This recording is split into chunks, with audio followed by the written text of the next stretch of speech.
Hey there, Sharon Horne-Ellstrom here, dressed as an angel today. Selected the angel filter, and you'll see why in a few minutes. Because sometimes we need to identify with and envision what we want to be more than what we actually are showing up as in the world sometimes. So today is the day 320 of our Let's Grow annual challenge. And today we're continuing No Nonsense November tip and tool of the day. And today's tool is meditation. Now, we've talked about meditation quite often this year. Why?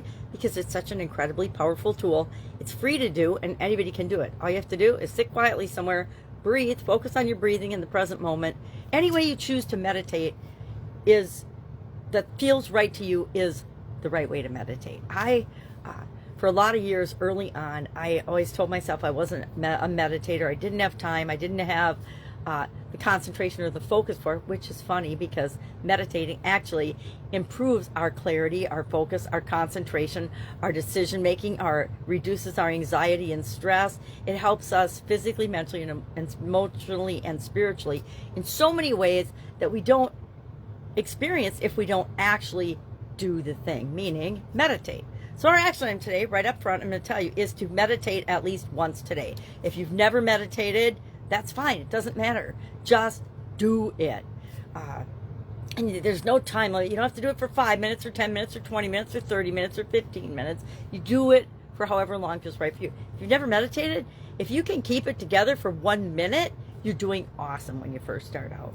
And it's not about a perfect practice or a perfect way of doing it. You have to find what feels right to you and do that, because that's how you'll make the tool your own.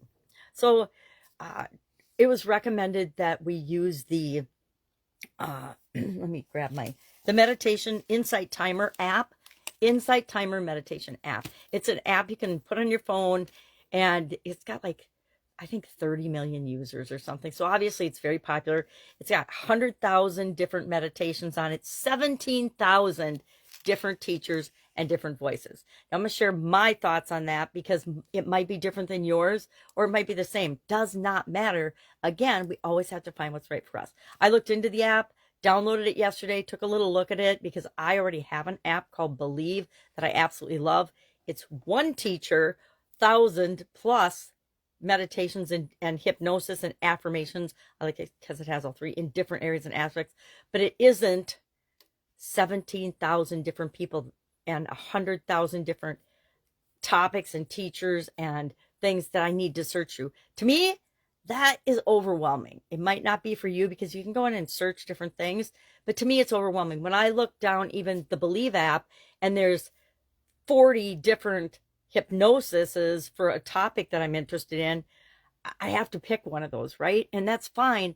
But sometimes too many choices can be overwhelming too, especially if you're just getting started. You want to start out slowly. So maybe the Insight Timer meditation app isn't for you. But guess what? There are literally thousands of meditation, hypnosis, affirmation apps online.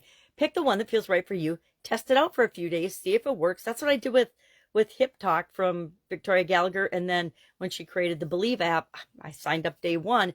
That's how sold I am on it. And I'll actually share a screenshot of this morning's stats to show you that I practice what I preach, that I spent a lot of time on the app, and it's a new app, so the statistics aren't accurate on it in terms of number of sessions and amount of time.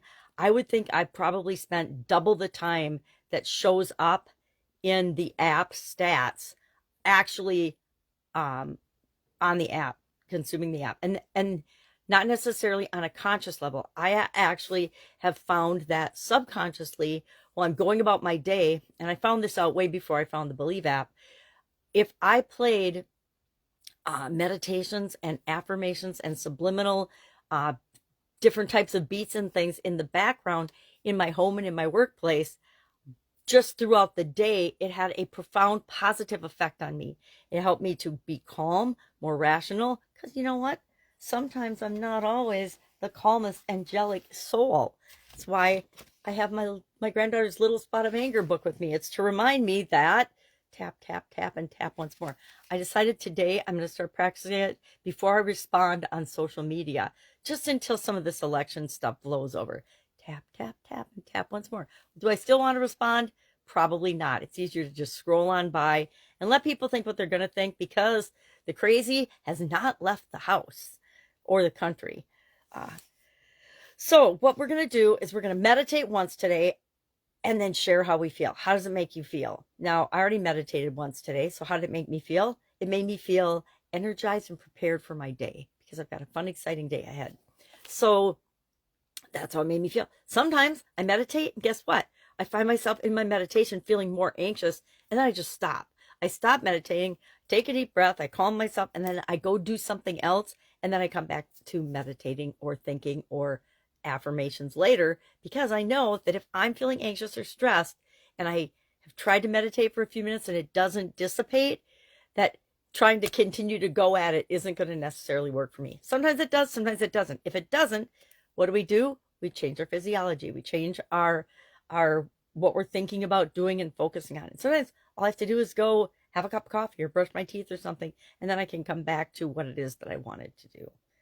That applies to pretty much everything and anything. I don't know if I need to talk about the advantages of meditation. I think I touched on a couple. I think we all know. And I think the biggest hurdle to actually meditating and making it a habit and a practice is believing that we're not good at it, or we're not doing it right, or somehow it's for other people but not for us. I say you try it on long enough till you find the benefits for you and the practice that works for you.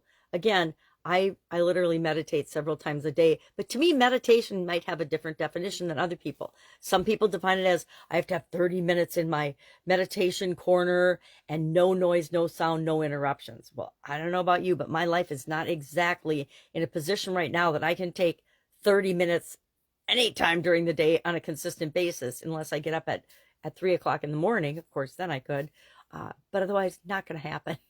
So I practice in a different way. A minute here, a minute there, 5 minutes here, 5 minutes there. I'll walk outside, whatever works for you. Me, time in nature is one of my favorite types of meditations. It's just letting the sunshine on me and breathing in the fresh air. All right, that's all I've got today. Any questions, hit me up and ask. Again, check out Insight Timer app if you've never checked out an app before, and see if it's for you. It might absolutely positively be for you. And maybe your favorite person or teacher or voice is already there, and you can just listen to their stuff, and that's a way to narrow down the options. Me, I'm going to keep doing my Believe app because I love it, and I know that it's having a positive impact on my life. All right, have an awesome day. If I can help you, ask. Otherwise, I'll be with you tomorrow. I won't be an angel probably, but I'll be with you tomorrow.